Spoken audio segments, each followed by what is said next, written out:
Assalamualaikum warahmatullahi wabarakatuh. Alhamdulillah wassalatu wassalamu ala Rasulillah Muhammad bin Abdullah wa ala alihi wa sahbihi wa man wala. Subhanaka la ilma lana illa ma 'allamtana innaka antal alimul hakim. Wa la haula wa la quwwata illa billahil aliyyil azim. Amma ba'd. Yang saya hormati Bapak Sudrajat para pengurus sholat istihad,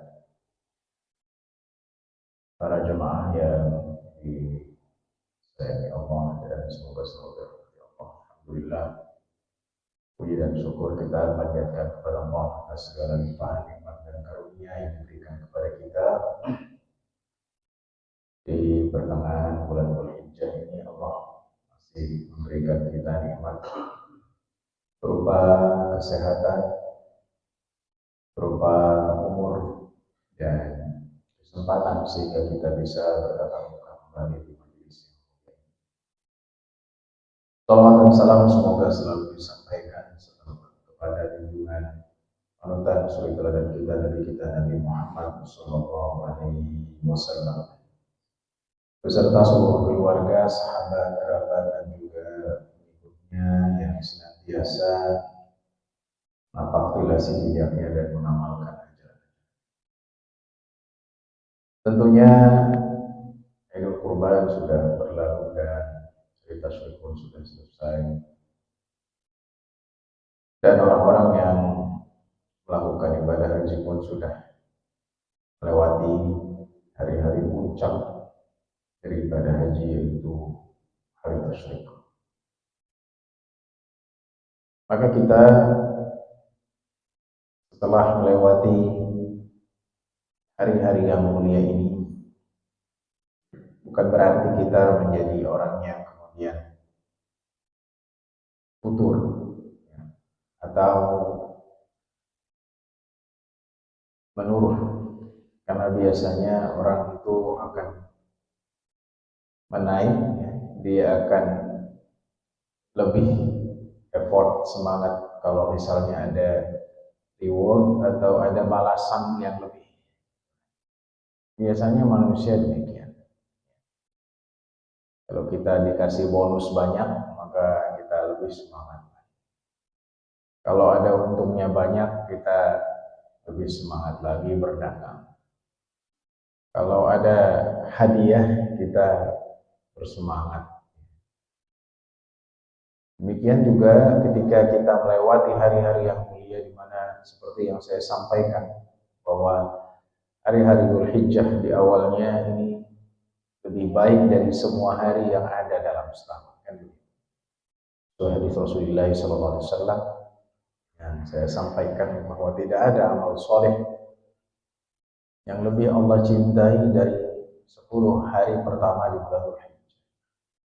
10 Dzulhijjah pertama sudah lewat, hari tasyrik pun sudah lewat. Maka apa yang kita lakukan? Ini yang perlu kita bahas dan kaji bersama. Jadi yang pertama yang kita harus lakukan ketika kita sudah melewati hari-hari yang mulia, kita tetap dalam kebaikan. Ini yang perlu kita pahami dan kita camkan dalam kehidupan kita. Hari yang mulia sudah lewat, bukan berarti kita selesai. Karena Dzulhijjah sendiri adalah bulan yang diagungkan. Yang saya sampaikan bahwa di antara bulan-bulan tersebut ada bulan yang diagungkan. Minha arba'atul hurum, yaitu Dzulqa'dah, Dzulhijjah, Muharram dan Rajab, seperti dalam hadis Rasulullah SAW.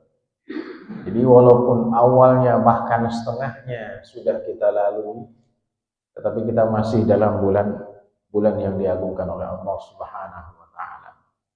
Prinsipnya manusia itu adalah hidup dengan lurus. Makanya Rasulullah SAW memperingatkan para sahabat ketika suatu hari Rasulullah SAW bersama para sahabat dalam satu perjalanan. Dan kemudian Rasulullah SAW menggunakan kayu atau yang semisalnya membuat gambar, yaitu garis. Rasul membuat garis lurus di tengah. Dan kemudian garis lurus di tengah ini ada garis-garis cabang di kanan dan di kiri. Rasulullah SAW ingin mengajarkan kepada para sahabat tentang kelurusan dalam hidup, tentang hidup yang lurus. Para sahabat menanyakan, ya Rasulullah, apa arti daripada garis-garis ini? Engkau membuat garis lurus di tengah, dan di kanan di kirinya ada garis-garis cabang-cabangnya. Kata Rasulullah SAW, garis yang lurus ini adalah jalan Allah. Garis yang lurus ini adalah jalan Allah. Sedangkan garis cabang di kanan dan di kirinya adalah jalan syaitan. Kemudian Rasulullah SAW membacakan firman Allah, wa anna hadha sirati mustaqiman fattabi'uhu wa la tattabi'us subula fatafarraqa bikum an sabili. Dan bahwasanya ini adalah jalanku yang lurus, maka ikutilah. Jangan kalian mengikuti jalan-jalan syaitan. Fatafarraqa bikum an sabili, kalian akan tersesat dari jalan Allah Subhanahu wa taala. Jadi kalau kita tidak mengikuti jalan yang lurus, yang selalu kita berdoa dalam salat, ihdinas siratal mustaqim, jalan yang lurus. Kita meminta kepada Allah, ya Allah tunjukkanlah kami jalan yang lurus, maka kita akan jauh, akan berpencar, akan tersesat, akan menghindari, akan menjauh dari jalan Allah tersebut. Dzalikum wassaqum bihi la'allakum tattaqun. Seperti itulah Allah mewasiatkan kepada kalian agar kalian bertakwa. Ya. Jadi itulah prinsip istiqomah yang perlu kita pegang apabila hari-hari yang memiliki keutamaan lebih kita lewati. Kita tetap, bukan justru kita wah sudah lewat berarti kesempatan bebas untuk melakukan hal yang dosa. Bukan berarti wah sudah selesai kurban berarti saya bisa malas kembali, berarti saya bisa meninggalkan apa yang saya ingin tinggalkan, bukan. Tetapi justru lurus. Karena itu yang diajarkan kepada kita dari kurban, yaitu agar kita bisa hidup dengan lurus, hidup dengan menghilangkan godaan-godaan, melawan hawa nafsu yang menggoda manusia. Karena manusia hidupnya penuh dengan godaan. Dan untuk mencapai kehidupan yang lurus itu kita harus bisa berkorban dengan jiwa kita dan harta kita. Hadirin datang ke sini subuh-subuh untuk sholat subuh dan mendengarkan kajian, ini adalah langkah agar kita memiliki hidup yang lurus. Dan saya ulang perkataan Imam Ahmad yang sangat relevan, ya, dan mungkin kita rasakan. Kata Imam Ahmad, apabila engkau tidak menyibukkan dirimu dengan ketaatan, maka niscaya engkau akan disibukkan dengan kemaksiatan. Saya ulangi, apabila engkau tidak menyibukkan dirimu dengan ketaatan, maka niscaya engkau akan disibukkan dengan kemaksiatan. Nah, itu adalah hal yang relevan yang kita lihat, karena kita tidak sibuk dengan kebaikan, maka datanglah godaan-godaan itu. Ketika kita kosong, nggak ada kerjaan, maka kita mulai terlintas dalam pikiran kita untuk melakukan kejahatan, untuk mencela orang, untuk menggibah orang, kan gitu. Karena kita tidak sibuk dengan ketaatan. Ketika kita meninggalkan baca Quran, maka kita beralih kepada hal-hal lain yang bisa menjerat kita kepada dosa. Ketika kita tidak melihat sesuatu yang halal, maka Allah Subhanahu wa taala jelaskan bahwa setan akan menggoda dan menghiasi keburukan. Afaman zuyyina lahu su'u 'amalihi fara'ahu hasan. Setan akan bilang bahwa ini adalah sesuatu yang indah. Lihatlah kepada yang haram. Ketika kita kosong dari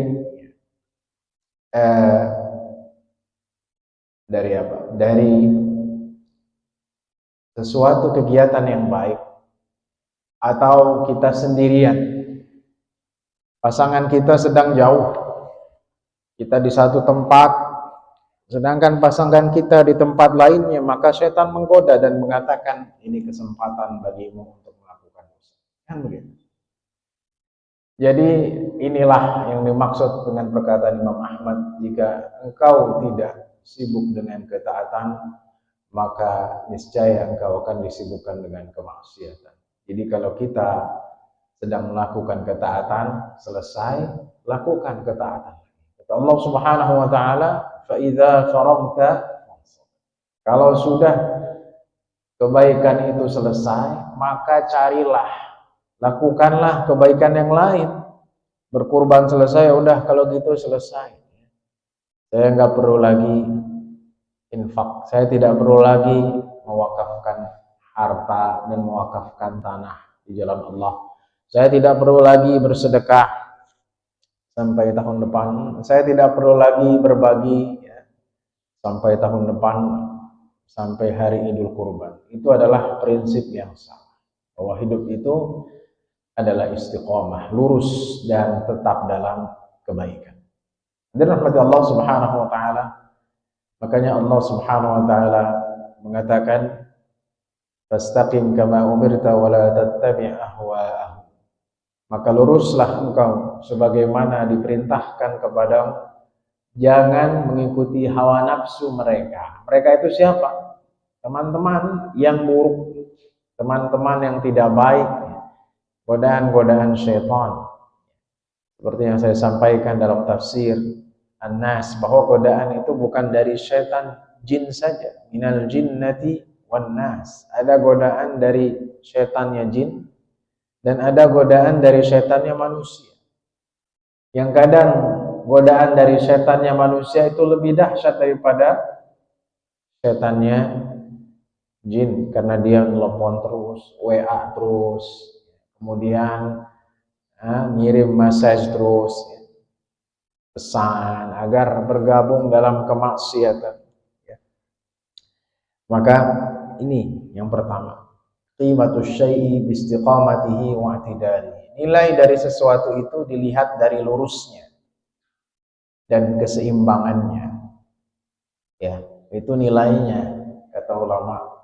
Jadi kalau kita selesai, berkurban selesai, ya, berbagi selesai, kita hanya lakukan di awal Dzulhijjah saja, setelah itu kita pelit kembali, setelah itu kita tidak bersedekah, maka itu bukanlah merupakan satu nilai, walaupun itu tetap dianggap kebaikan, tapi itu bukan sesuatu yang bervalue.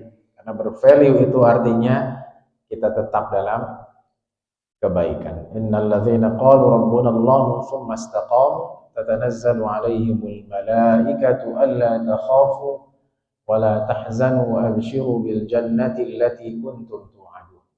Sungguhnya orang yang mengatakan Tuhan kami adalah Allah dan mereka istiqamah, maka para malaikat akan turun kepada mereka. Jangan kalian takut dan jangan kalian bersedih, dan bergembiralah dengan surga yang telah dijanjikan kepada kalian.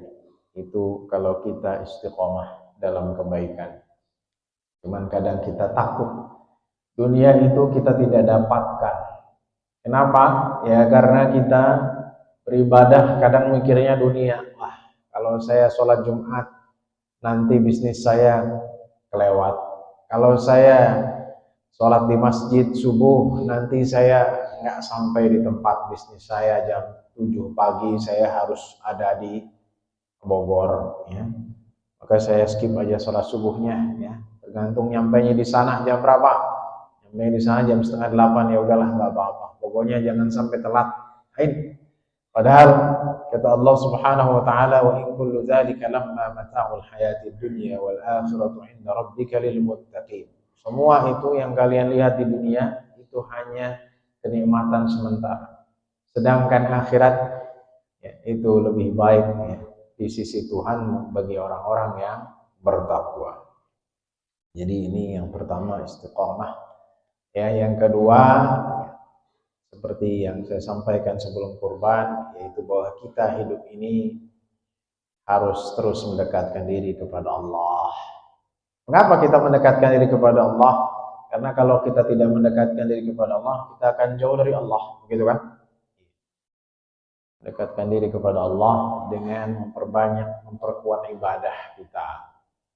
Kalau ada yang mengatakan, bukankah Rasulullah SAW mencari dunia? Ya, Rasulullah SAW mencari dunia. Tetapi mencarinya dunia Rasulullah SAW itu levelnya beda dengan kita. Karena kita mencari dunia, ya, kadang kita terlalu khawatir dengan apa? Dengan masa depan. Nanti bagaimana kalau saya mati? Adakah warisan yang ditinggalkan? Nanti bagaimana kalau minggu depan acaranya, apakah akan cukup uangnya dan seterusnya? Ya. Padahal kata Rasulullah SAW, orang yang indahu qutu yaumi, dia punya makanan pada hari itu, kemudian dia diberikan kesehatan, ya, maka sebenarnya ia telah mendapatkan dunia dengan seisi. Makanya ulama mengatakan dimakruhkan kalau seseorang itu terlalu ambisius. Ini beda levelnya. Rasulullah SAW bilang kalau kita punya qutu yaumihi, punya makan hari itu sudah bahagia. Dalam hadis Rasulullah SAW. Tapi kadang kita mikirnya bagaimana ini? Ya. Saya bisa makan nggak nanti 2 bulan ke depan?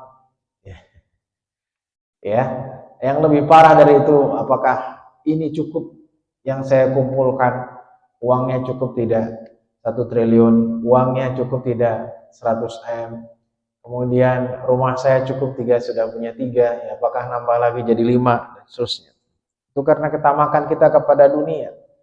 Jadi kalau kita ingin mendekatkan diri kepada Allah Subhanahu wa taala, maka ketamakan kita terhadap dunia harus diapakan? Harus dihilangkan. Kalau tidak bisa dihilangkan, diperkecil, ya, diperkecil. Ini yang berat. Ya. Karena mendekatkan diri kepada Allah Subhanahu wa taala itu butuh perjuangan seperti berkorban.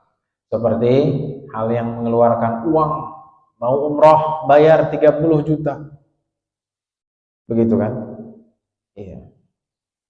Coba bayangkan saudara-saudara kita yang mereka hidup di negeri yang minoritas. Yang minoritas benar-benar di tempatnya minoritas. Ya, bukan di Belanda yang saya pernah ke sana, tapi di Den Haag ini ada puluhan, ya, kalau nggak salah ada 30 masjid, ya, bahkan lebih di Den Haag saja. Tapi di negeri minoritas yang memang orang Islamnya sedikit.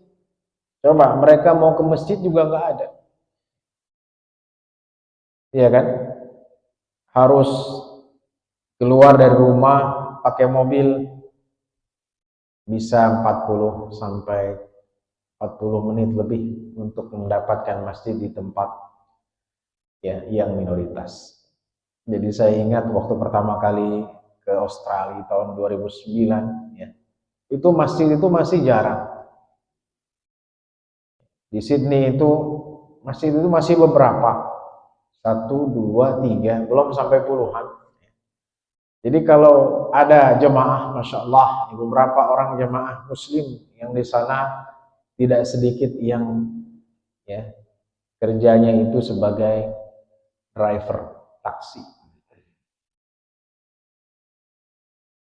Zaman taksi, kalau sekarang zamannya Grab.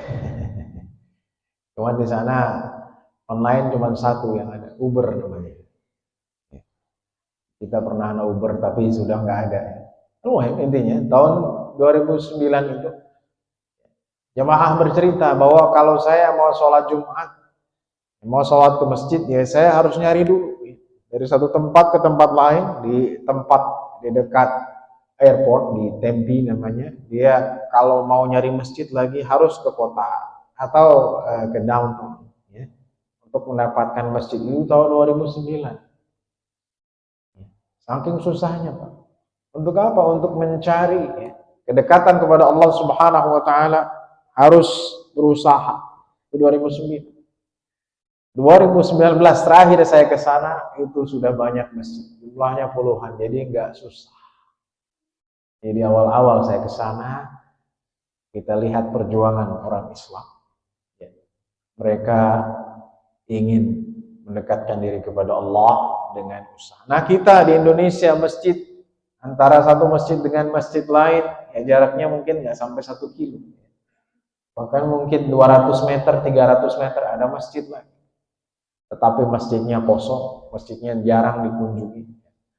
Ya, masjidnya jarang dibuat untuk sholat berjamaah. Kenapa? Karena hidup kita sudah terbelenggu dengan ketamakan terhadap dunia.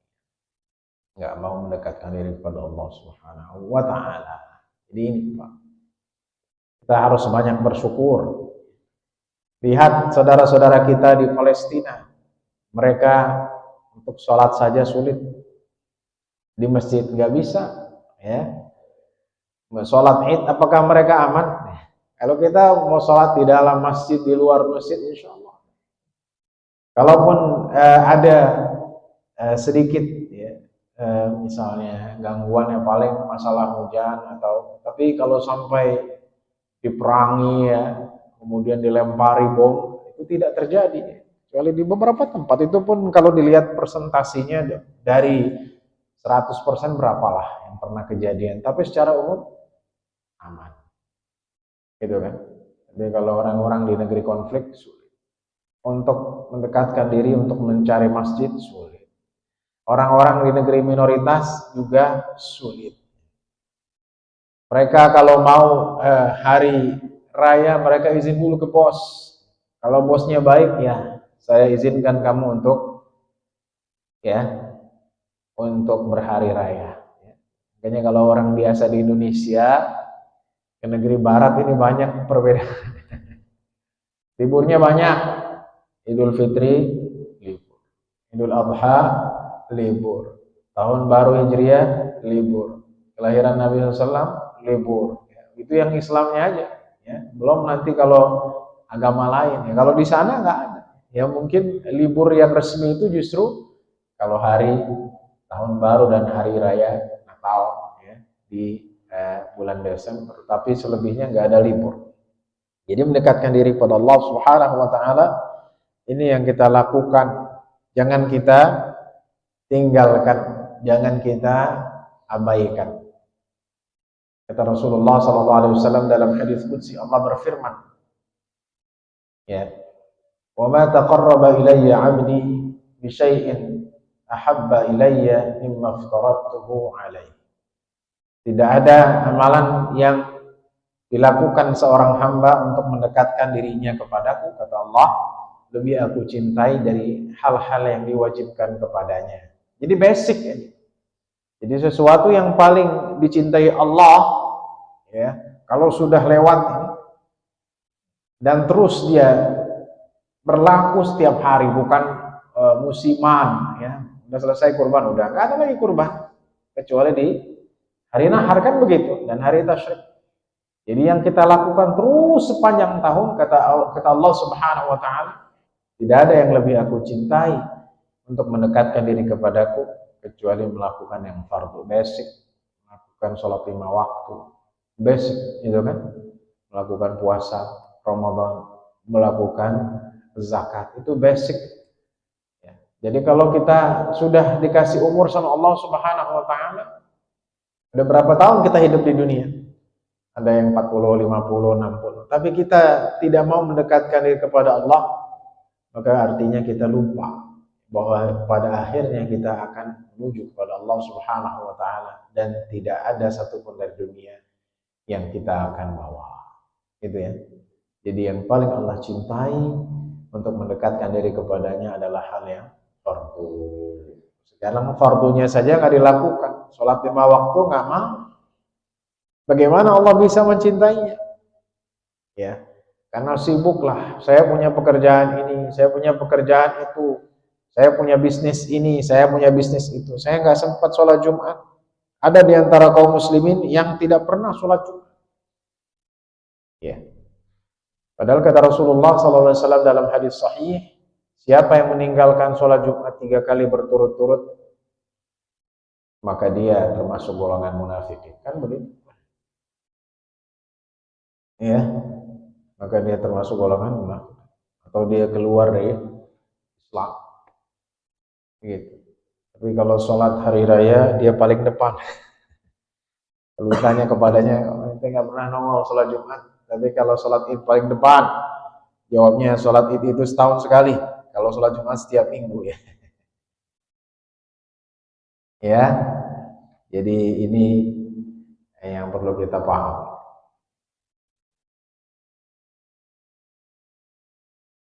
Jadi kemudian kata Allah Subhanahu wa taala, "Wala yazalu yataqarrabu ilayya 'abdi bin nawafil hatta uhibba." Dan kalau sudah yang fardu dilakukan, lakukan yang nawafil. Seperti yang kita bahas masalah sholat, berapa banyak sholat yang disyariatkan, yang dicontohkan Rasulullah SAW, gitu kan? Jadi kalau sudah yang fardu, ada sholat duha, ada sholat ya, sholat hajat, ada sholat malam, belum lagi hadis-hadis sholat tasbih ada juga ya, dan dihasankan oleh banyak ulama sebagiannya. Kemudian juga ada sholat Id, ya, sholat arba'in. Jadi sholat arba'in ini saya mumpung tadi disebutkan. Hadisnya begini. Ada beberapa redaksi atau teks. Yang satu yang populer begini. Siapa yang sholat 40 sholat? 40 sholat itu gimana maksudnya? 40 sholat, 40 waktu. Iya. Jadi berapa hari? 8 hari. Satu hari 5 waktu kan? 5 kali 8 4. Jadi ada yang redaksinya begini. Siapa yang sholat 40 waktu di masjidku ini, maka dia akan dibebaskan dari kemunafikan. Itu ya. Itu satu. Yang kedua, ada redaksinya begini. Barang siapa yang sholat 40 waktu di masjid, jadi bukan masjid, maka dia dibebaskan dari kemunafikan. Jadi itu dasarnya. Jadi kata ulama hadis bahwa 40 waktu sholat berdasarkan riwayat-riwayat ini tidak kuat dia hanya di Masjid Nabawi saja, karena ada beberapa redaksi di masjidku atau di masjid yang lain, begitu kan? Orang-orang kita ngambil redaksi yang pertama, jadi memahaminya ya udah 8 hari di Masjid Nabawi. Kenapa? Karena sholat arba'in. Ya ada hadisnya ada.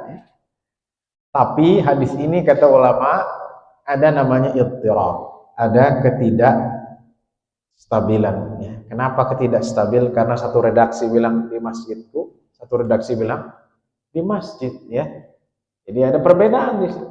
Bertentangan tidak? Ya bertentangan. Ya. Kalau di masjidku berarti hanya di Masjid Nabawi. Tapi kalau di masjid mana saja, begitu ya? Iya, bagus. Apalagi kalau sholat di Masjid Nabawi, jawab balasannya berapa? Balasannya 1000 sholat.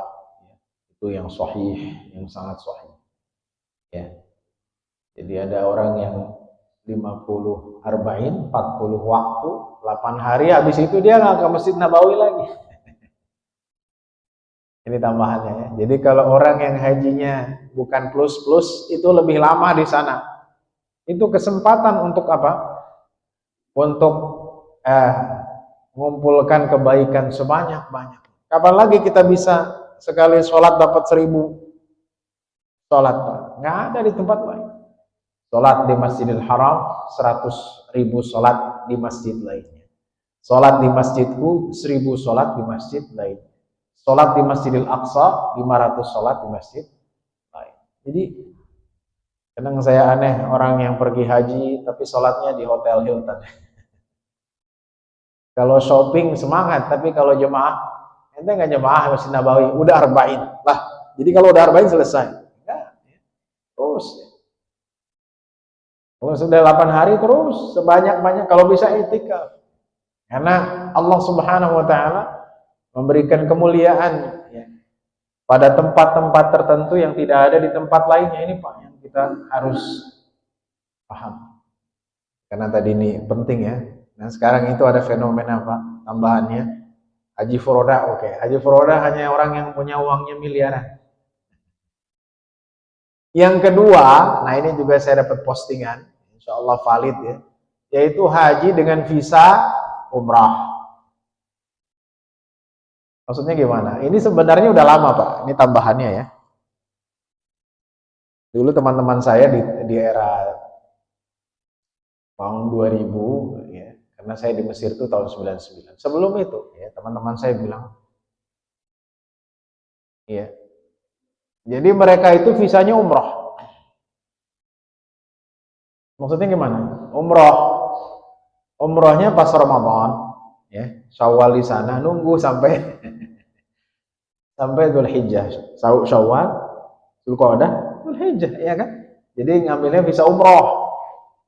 Tapi waktu itu tahun 99 2000 itu masih boleh lah istilahnya. Walaupun kalau ketahuan ya dideportasi juga ya. Jadi itu sebenarnya sudah ada. Nah, sekarang itu viral ya, karena sekarang sudah banyak yang nge-share. Jadi itu sampai mereka dikasih sanksi.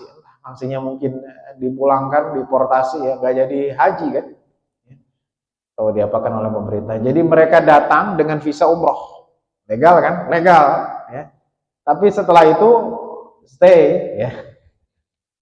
Atau visa apa? Visa kunjungan. Kita nyebutnya visa ziarah ya. Jadi ziarah bahasa Arab itu artinya visit ya, kunjungan, bukan ziarah kubur, bukan. Visa ziarah. Tapi nyampe sana stay sampai kapan? Sampai musim haji. Akhirnya ketahuan. Ini fenomena kedua. Iya. Jadi kita jangan ya, karena kan wah Ustadz kalau saya nunggu haji dengan reguler mungkin saya sudah mati. Kan gitu ya. Kalau saya haji furoda ini saya harus jual warisan emak saya ya. Nanti nggak bisa dibagi sama saudara-saudara saya, akhirnya saya jual semua itu berapa M gitu kan ya. Jadi sekarang fenomenanya haji furoda super mahal. Kedua, haji visa umrah atau visit, yaitu caranya gimana? Nunggu dari mulai Ramadan, Syawal sampai Dzulhijjah. Yang ketiga, ini fenomena juga ya. Belakangan ini baru-baru ya mungkin sekitar 5 tahun 6 tahun ini ada fenomena namanya haji dengan sepeda motor. Ya, tapi ini masih legal. Jadi ada jemaah haji dia pakai motor, Pak. Bayang nggak? Ya, jadi pakai motor nanti mungkin dari Jakarta dia lewat ke Lampung, dari Lampung sampai pakai motor berapa hari ya. Jadi dia bilang ceritanya yang paling baru 2 bulan. Ya, dia santai lah di jalan. Ya, nanti sampai Aceh ya, nyebrang kemana? Ke Singapura ya atau ke Malaysia. Dari Singapura nanti apa? Naik motor lagi terus naik kemana? Ya ke India, dari India terus naik lagi sampai ya pokoknya sampai Irak, mungkin dari Irak nanti turun lagi sampai mana? Sampai Tanah Suci. Ini fenomena Pak. Ketika ditanyakan kenapa engkau haji pakai sepeda motor, ya itu tadi. Karena kalau bayar pun sekarang, ya kalau bukan haji furoda, maka nggak mungkin berangkat kecuali beberapa tahun ke depan. Haji plus pun nggak bisa langsung berangkat 2 tahun 3 tahun. Iya. Jadi kembali lagi ya, bahwa dalam Islam itu banyak sekali amalan yang membuat kita mendekatkan diri kepada Allah. Wabil khusus adalah yang berkaitan dengan apa? Dengan sujud. Ya kan? Yang ada sholat itu mendekatkan diri kepada Allah Subhanahu wa taala. Sholat duha, sholat malam, sholat hajat, ya, sholat istikharah, sholat tasbih tadi ya. Kemudian sholat apa lagi? Ya. Sholat sunnah lain, sholat Id, ya. Itu adalah agar kita mendekatkan diri kepada Allah. Kata Allah Subhanahu wa taala, tidaklah seorang hamba mendekatkan dirinya kepadaku dengan hal-hal yang sunnah sehingga aku mencintainya. Gitu ya. Jadi bukan berarti sudah selesai puasa Arafah selesai, sekarang saya nggak mau puasa lagi. Ya, kapan saya puasa? Ya nanti tahun depan. Kapan saya puasa? Ya nanti mungkin kalau Ramadan. Ya. Karena kata Allah Subhanahu wa taala, kalau dia mendekatkan diri dengan sesuatu yang nawafil, hatta uhibbahu, aku juga menjadi cinta kepadanya.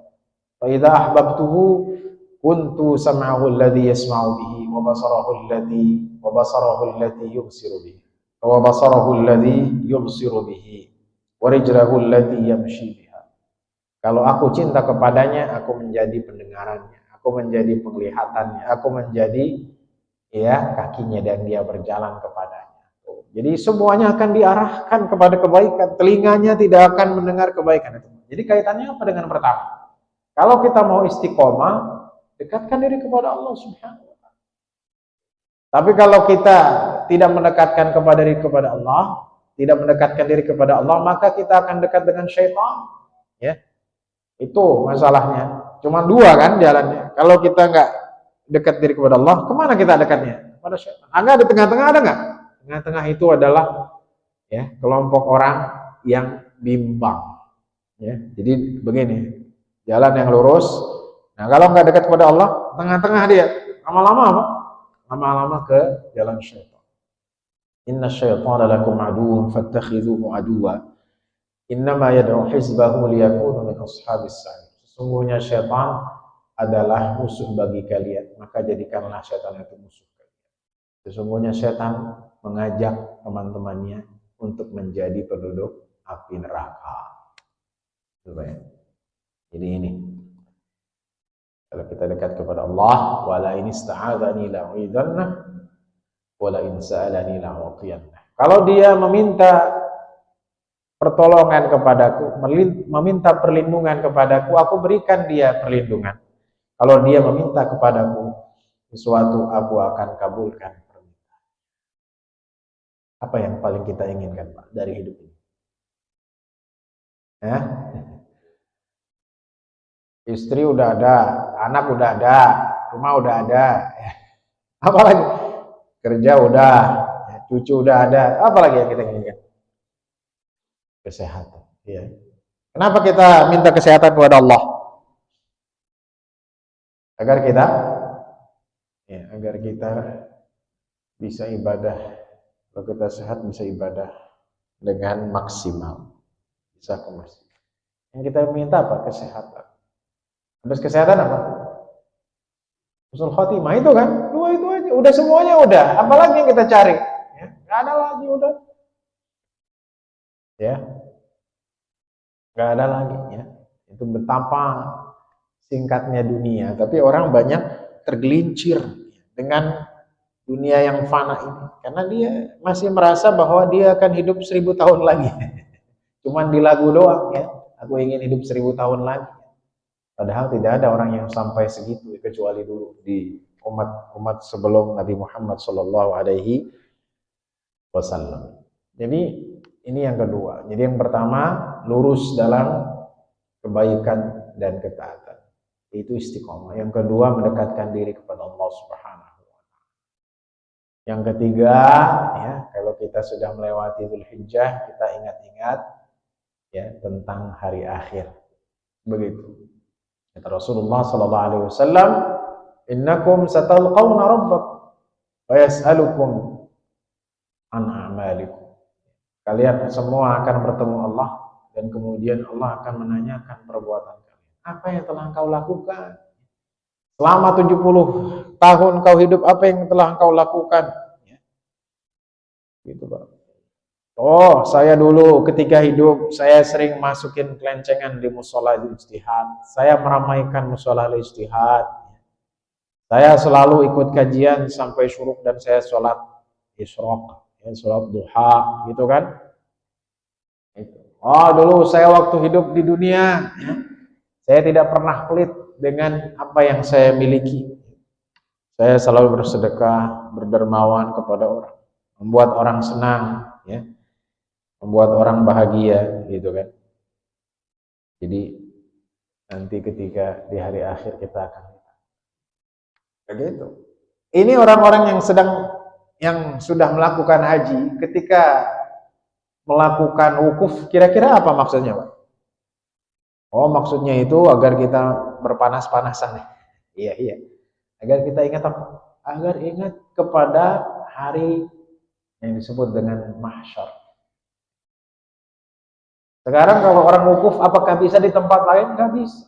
Hanya di mana? Hanya di Arafah. Ya kan? Orang yang melempar jamarat, di mana? Hanya di mana? Hanya di Mina begitu. Bisa dipindahkan nggak? Oh, saya sih maunya jamarat itu dekat Masjid Nabawi. Nggak bisa.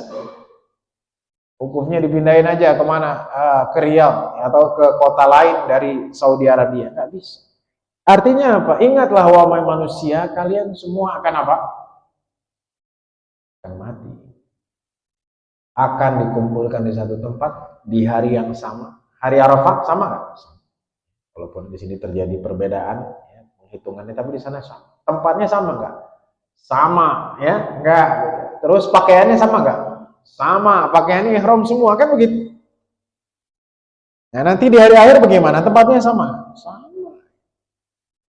Tempatnya sama maksudnya gimana? Tempatnya cuma satu. Ya. Kalau aneh sih maunya distrik kukusan, Ustaz. Jadi kalau bisa nanti pada mahsyarnya ke sini. Ya, padahal kata Rasulullah SAW, ya, akan keluar api dari Aden, dari mana? Dari Yaman, ya, yang akan menggiring manusia. Keluar api itu, orang-orang lari, kata para sahabat, "Famadza ta'muruna ya Rasulullah?" Bagaimana kalau nanti kami menghadapinya? Keluar api dari Yaman, api itu ya menghantam kita semua. Kemana kita pergi? Kata Rasulullah, "Alaikum bisyam." Kalian pergi ke negeri Syam. Jadi orang nanti dikumpulin di mana? Di negeri Syam. Satu tempat, Pak. Kira-kira orang di Depok gimana? Ya, bahkan nanti ikut ke sana juga gitu kan.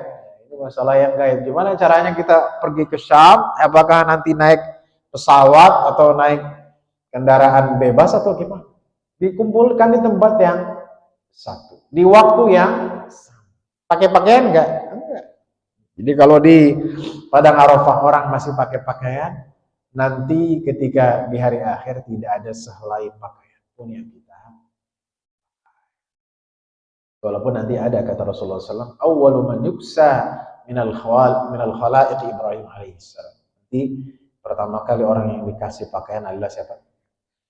Ibrahim alaihissalam. Tapi awalnya manusia telanjang. Mengapa manusia ditelanjangkan? Nah, sekarang juga orang yang habis melakukan umrah pakai pakaian kebesarannya enggak? Agar mereka ingat gitu kan. Kenapa waktu wukuf di Arafah atau Jamrah saya nggak boleh pakaian presiden? Jadi kalau mau melempar, minggir dulu ya. Ini Pak Presiden negeri ya, negara ya. Semuanya minggir enggak? Semuanya sama gitu kan. Ketika tawaf juga, wah, ini harus dibedain nih. Kenapa? Karena dia pejabat. Semuanya sama. Nah, di hari akhir juga demikian. Kita akan apa? Akan disamaratakan. Ya, bahkan semua pakaian kita tidak pakai sehelai pun. Jadi tidak ada sehelai pakaian pun yang kita pakai. Ada, Pak. Tuh. Hingga Aisyah mengatakan, "Ya Rasulullah, yang zuru ahaduna," apa katanya? "Al-ba'du yanzuru ila ba'd." Apakah kita saling melihat? Kata Rasulullah SAW, "Al-amru asyaddu min an yaf'ala dzalik." Kata Rasulullah SAW, orang nggak kepikiran lagi lihatnya. Mungkin Aisyah ini dengan kepolosannya, kalau orang nggak pakai baju ya namanya manusia ya. Saling lihat dong begitu kata Rasulullah SAW. Orang nggak kepikiran lagi. Walaupun mereka semua tidak pakai sehelai apapun dari pakaian, tapi yang diingat apa? Nggak ingat lagi orang lain. Yang diingat hanya dirinya. Jadi ini Pak, semua kita akan ke sana. Itu adalah ya yang kita harus pahami ya. Ketika hewan dipotong, habis dipotong hewannya gimana? Mati nggak? Mati. Kita juga mati nggak? Kita juga mati ya. Cuman mungkin umur kita lebih banyak, lebih lama. Kadang kita mikir gini, oh kasihan banget ya si Embe ya, baru setahun udah dipotong ya, namanya juga bahimatul an'am gitu kan. Domba setengah tahun udah dipotong, mati nggak? Mati. Untuk manusia, untuk memenuhi kehidupan ya, kehidupan manusia. Walladzi khalaqalakum ma fil ardi jami'an. Dialah yang menciptakan bagi kalian semua yang ada di bumi bagi manusia. Jadi yang pertama ya, setelah bulan Dzulhijjah ini ya akan berakhir atau setelah kita melewati hari-hari mulia di awal, kita istiqomah, lurus dalam kebaikan. Yang kedua, mendekatkan diri kepada Allah. Yang ketiga, ingat ya tentang hari akhir yang semua kita akan menghadapi. Dan yang terakhir, yang keempat, bermuhasabah. Selalu kita ya introspeksi atas amal yang kita lakukan untuk menghadapi tahun baru 1446 Hijriah. Jadi kalau umur kita udah bertambah, itu bedanya orang yang tua dengan muda. Kalau anak muda, wah tahun lalu saya begini. Tapi kalau orang tua ya seperti kita, 20 tahun yang lalu. Orang yang dengar, wah ente udah lama juga hidup ya. 20 tahun yang lalu, 30 tahun yang lalu, ngomongnya udah bukan setahun 2 tahun. 20 tahun yang lalu ya. 20 tahun yang lalu ya. Ya saya masih di Mesir, 20 tahun yang lalu, 22 tahun yang lalu saya ikut wukuf di Arafah, kan begitu. Oh, ternyata sudah banyak ya, bertahun-tahun kita hidup gitu kan. Semakin tua, ya. Jadi bukan semakin muda, semakin tua. Jadi bermuhasabah untuk yang lebih baik lagi. Semoga di tahun baru 1446 Hijriah kita lebih baik lagi dan kita diberikan kesehatan. Allah semua sehat-sehat panjang umur dalam ketaatan, dimudahkan segala urusannya. Beralamin. Wassallallahu ala nabiyina Muhammadin.